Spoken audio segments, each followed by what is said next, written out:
Alex Ortiz is one of our technical analytics technical specialists, and someone who probably knows more about Google Analytics than the rest of us combined.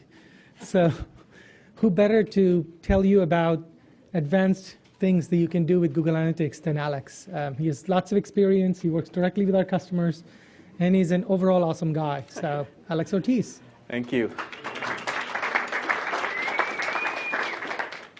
You're too kind. Thank you, Avinash. Awesome. I don't know that I would put that label next to my name, but so thank you everyone for joining me. This is always an interesting time after lunch because it can go either way. I can either put you to sleep or or everyone's limber enough where you're actually paying attention and kind of involved. So this is a really good time. The funny thing is the last couple of presentations that I've done has always been after lunch. I did a searchonomics talk after lunch, and that one didn't go as well. Nobody came to the room because everyone was still hanging out. So a little background on myself. I actually was part of the Urchin team. So I was one of the few that came on board, and I'm partly responsible for what is Google Analytics. Is that fair? My original role at Urchin was doing user support and user training. Coming on board to Google, that's basically what I also started doing here. Now I actually lead a support team that's responsible for helping out our advertisers and all of our standalone users use the product, understand the product, all the help content that you see out there. My team is responsible for building a lot of that stuff out. A lot of the good content and some of the bad content that exists out there in the Google world that's analytics related comes out of my team. So hopefully some of the content we cover here is useful enough that you can take this and actually have some action to take on at the end of this presentation or at the end of the day, at the end of the week. But what are we going to talk about? Analytics is a very cool tool. It's really easy. It's simple to use. It's easy to set up. Avinash talked a lot about how easy it is and how awesome it is and how much it doesn't suck, right? What I want to talk about is a little bit more detail about a few ways that we can use analytics for tracking what most commonly you wouldn't think about an analytics tool can track. You run into a feature matrix on products, and you get the PowerPoint, the marketing PowerPoint that sells you on everything that's there. But what I want to talk about is how exactly you implement some of this tracking stuff that might be most interesting for your sites and the type of sites that you're running. So let's get into it. The first thing I want to cover is segmenting the data. If you haven't heard, or if you weren't here this morning, then that's a shame. But Avinash loves data, loves looking at data, loves segmenting data. And everyone should love it too, right? Otherwise, it sucks. And analytics does an amazing job at segmenting the data that it already collects. Once you add the JavaScript tracking code to your site, we're collecting everything that we understand and collect. And we give you pretty much the most standard metrics that are available. Plus, you're also able to segment a large majority of the reports by 23 different factors. I can look at a keyword and I can understand where they're coming from. I can look at a campaign and I can understand what landing page they visited. So that's something that's already built into the product. But there's actually a lot more stuff that's available with just a few tweaks and a few ways of customizing how you look at data, how you bucket data, to give you even more insight. And I'm going to touch on a topic that Avinash has been doing or did earlier today. Segmenting the data through what I call segment filters. I'm rebranding what we have as profiles and filters in the analytics product as segment filters. But first, let's talk about what profiles and filters are. Analytics comes standard with what's available, 50 profiles. And all a profile is a way of looking at data in a certain aspect. So it's kind of like a bucket, almost like a box. I have a big box, and all of my analytics data goes into there. But then I can create a new box, and I can say, I want this box to look a little differently. I want to actually capture just organic traffic into this box. Or I want to remove any internal traffic that isn't really customer data, right? The cool thing about profiles is that you can define them and you can start collecting in there, and then you can start comparing how different types of traffic is actually interacting with your site, how loyal different types of traffic are to your site. So you have an analytics account, and this is just kind of a brief kind of idea of what it looks like, a little drawing here. You log in analytics, or you create an analytics account, and you start off with one profile. It's basically your website. You type in there www.mysite.com, and we create this bucket for you, this box. But you can actually create up to 50 more buckets or profiles in analytics, all with the product that's already there, without anything cool, new to add to it, nothing special you need to buy or anything along those lines. And in each of these profiles, you can add a filter. And I want to say that, well, I want a profile that just looks at the way that organic traffic navigates through my site. Well, I create a profile. I add a filter that just says include only my organic traffic. And then I look and I see through the tunnel that is the organic traffic. And I can understand a little bit better about how people are navigating to my site, how loyal this type of traffic is to my site. Are they consuming more content? Are they actually spending more time on my site? All these really cool metrics that Avinash touched on earlier. Or let's say that I want a profile that just looks at my referral or my affiliate traffic. Show me sites that are sending traffic over to my site, and that's it. That's the world that I want to see. We'll create a profile, we'll add a filter, and we'll start seeing that data. So just a couple of steps. How do we do it? Well, quite easily, you first create a profile. The way you do that is you log in your analytics account, you click on the Add Website profile, you go through the process of adding a profile for an existing website. You give it some parameters in here about what you want it to call this. In this case, what I'm doing is I'm creating a new profile that's dedicated to organic traffic. Now I've got my bucket. Then I go and I create a filter.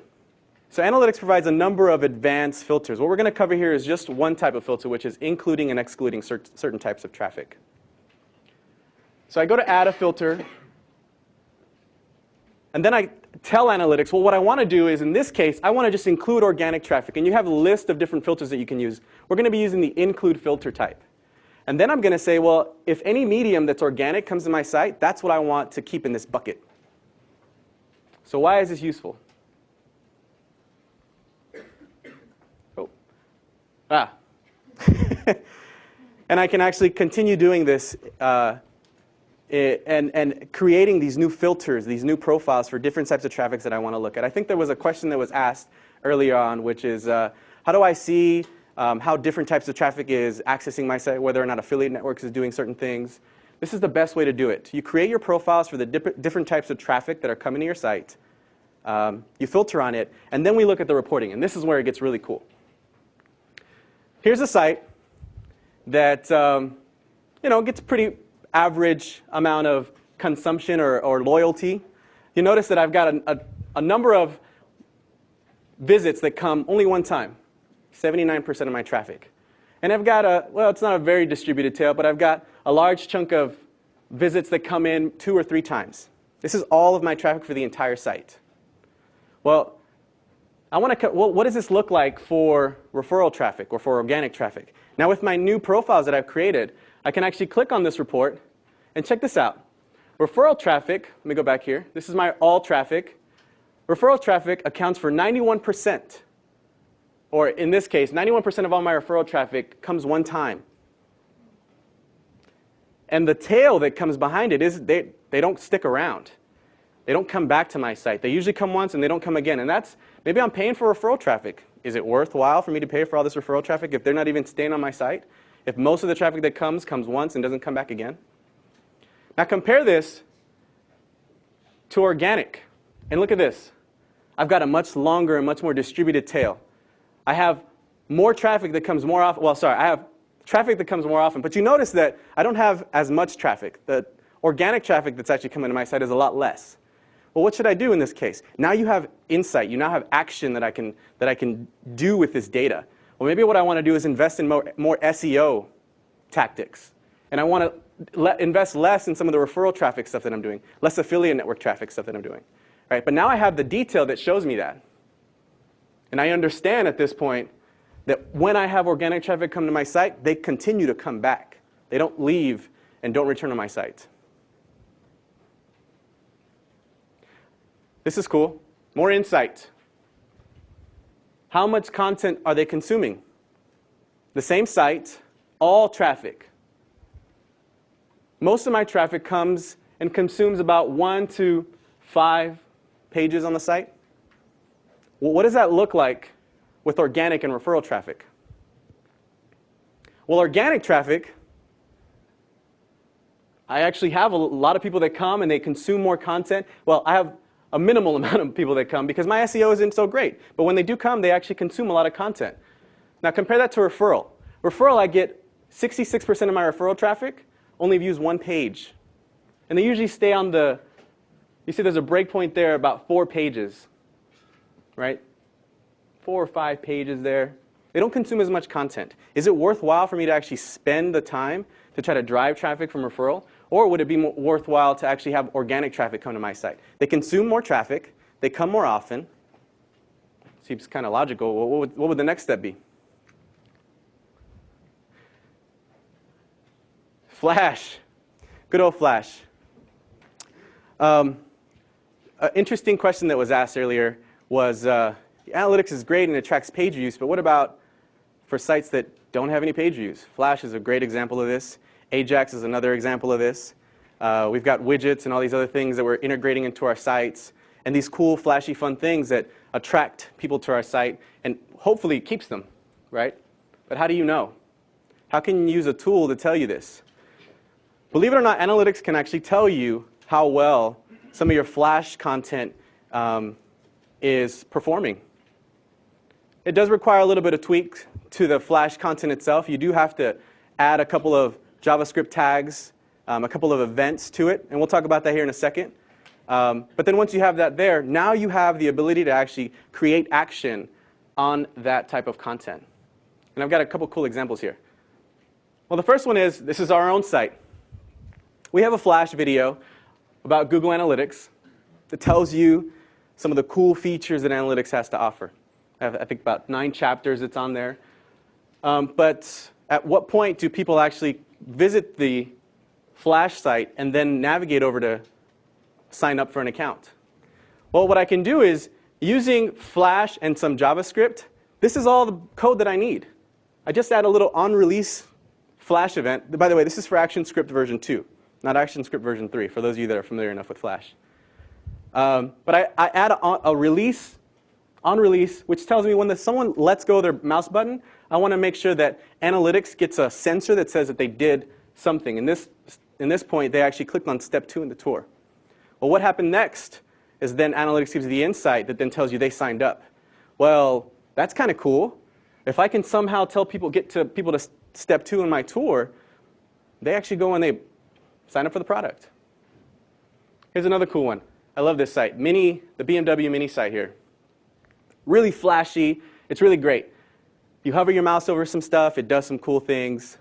You hover your mouse over one of these quick model facts down here, and you get this little box that pops up, and it gives you more detail about the car. Really, really cool, right?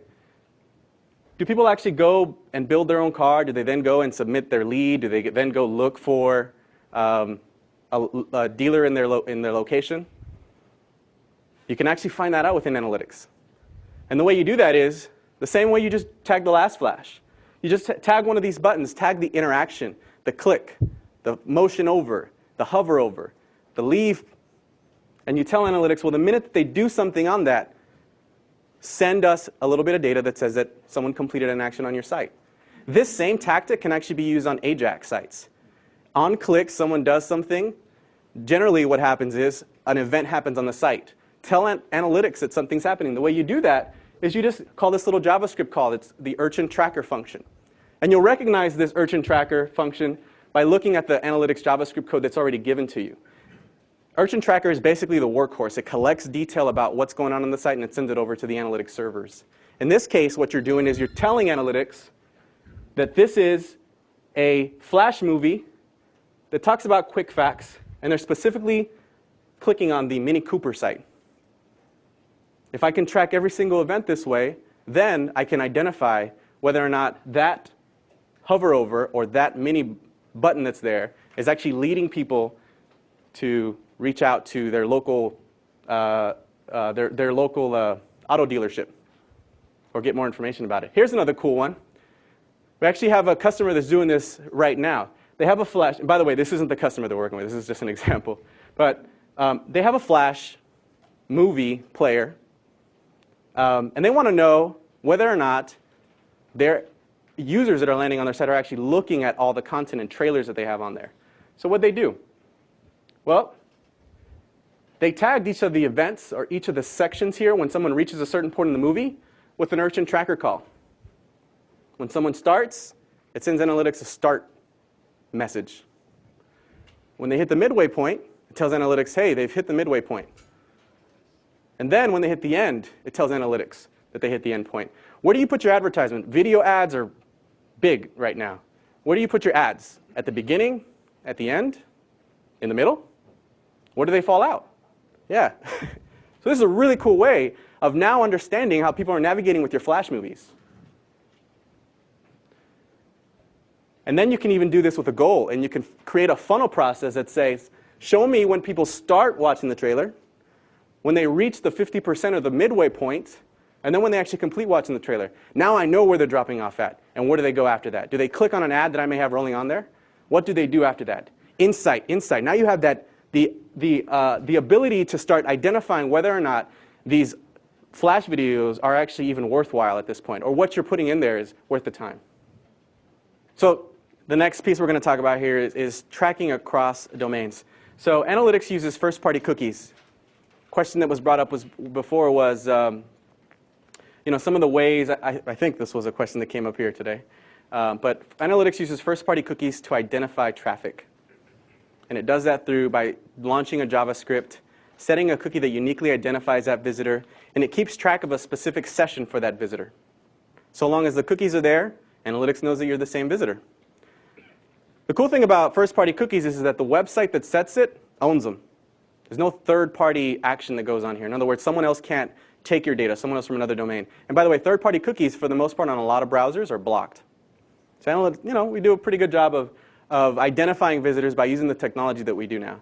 But what happens when your site spans across multiple domains? What do you do then? Do you call up and say, I want to use third-party cookies instead? No. We actually have a way of tracking visitors that cross over boundaries or cross over business sites that you may have within your network. I'm using Ford as an example here just because they have a really easy to see path. They have their Ford website, and then they have their Jaguars, their Volvo sites, Land Rover. Someone that comes to the Ford site, or someone whose campaign has driven them to the Ford site, may actually convert or go and search out a lead on the Jaguar site. But because we're using first-party cookies, and because most really good tools use first-party cookies, there's no way of tracking the visitor across both domains. Until, well, analytics comes around, and we say, well, it's no problem. Actually, what we'll do is we'll just modify the code slightly by adding two sets of lines here. There's a UDN equals none, and a ulink equals 1. And what this does is it tells analytics, expect for you to have to take the cookies that have been set for a given visitor and move them over to another domain when I tell you to do that.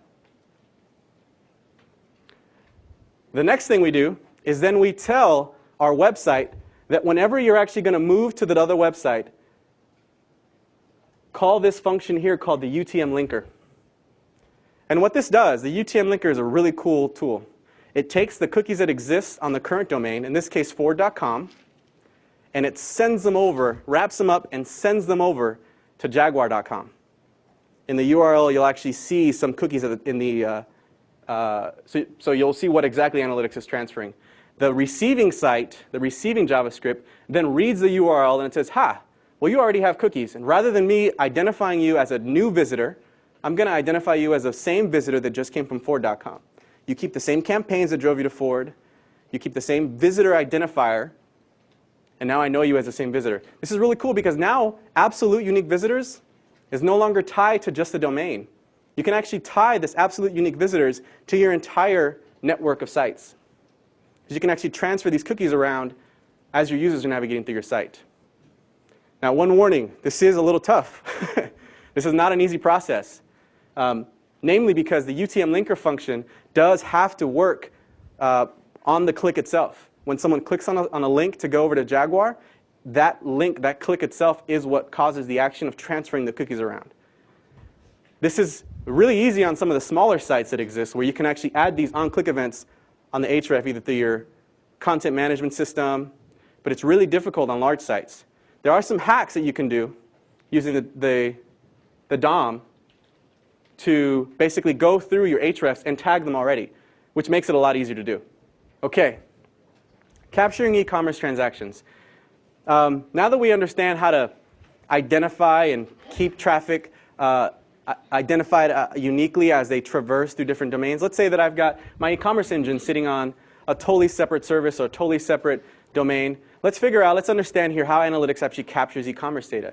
Because having a silo of how many transactions I make and having a silo of traffic that's being sent to my site, without those two married, it's really difficult to understand whether or not your keywords are actually leading to something being purchased on your site. The cool thing is that analytics does provide an easy enough way to try to provide that e-commerce data right into the product itself, and then ties a visit and a click to your ads to a final conversion in a product. By the way, this is also in the Help Center. Couple of easy steps. This is the first easy step. Actually, I think this is the only easy step. But if you do want to enable and you do have an e-commerce website, the first thing you want to do is turn on e-commerce website. You do this by clicking on the Edit Your Profile link. There's a little button that says, do you have e-commerce? Yes or no. And all this does is it turns on the e-commerce reporting. If you don't have e-commerce reporting turned on, when you log into analytics, you don't see anything that's e-commerce centric. You don't see a tab that says e-commerce. You don't have sections. The next thing you do is you tell analytics, or you tell your receipt page, that you're going to send data to analytics. You have your normal tracking code that analytics gives you. And then, here's the unique part. And this is where your technical person or your e-commerce engine developer comes into this. You tell analytics how much a particular transaction netted you and the receipt page itself. So generally what you would do is on a receipt page is you would display, well, here's what you paid and here's where I'm sending it to. You do the same thing, except instead you box this up into a transaction form that analytics can understand. And then you tell analytics to send that data to our servers. Now what you can do is you get all these really cool metrics that tell you how much you're making from sites that's coming to you. For example, here, I just clicked on the e-commerce tab, and now I know, and by the way, this is on googlestore.com when we were making money. Google.com netted me $946.75. Fatwallet.com, what do we have here? $26.30. Right? So now I understand traffic that's being driven to my site is actually either making money or not, based on what actual transactions are happening on my site. Now I can tie the visitor flow, the visitor navigation, what they clicked on, all their interaction that they have on my site, with exactly what, with exactly what they did on my site. SexyLegsPlaygirl.com, no revenue. That's probably good. So, for those of you that did fall asleep, and I don't fault you because it is after lunch, what did he say? A couple of things. All this is just a summary. Segmenting is the key to insight. Avinash loves segmenting, and for good reason. Once you understand how traffic is navigating to your site, and you can specifically look at a profile or a type of traffic, you can then have insight onto that type of traffic. Use your new profiles. Use your 50 profiles that you have up there. They're there for you. They're for free. And create filters to identify the types of traffic that are navigating to your site, and get a better understanding of how that traffic is interacting with your site, whether or not they're sticking around, how loyal that traffic is. Anything that's in events can be tagged. It doesn't matter if it's Flash. It doesn't matter if it's Ajax. If it's an event that happens on your site, you can tag it, and you can tell analytics that something happened at that moment, either through a JavaScript on-click event, through some other method that you may have for your Flash, whatever it may be. Tell analytics that something's happening and track that action, because that action is probably going to lead to someone converting, or is going to lead to someone doing something on your site.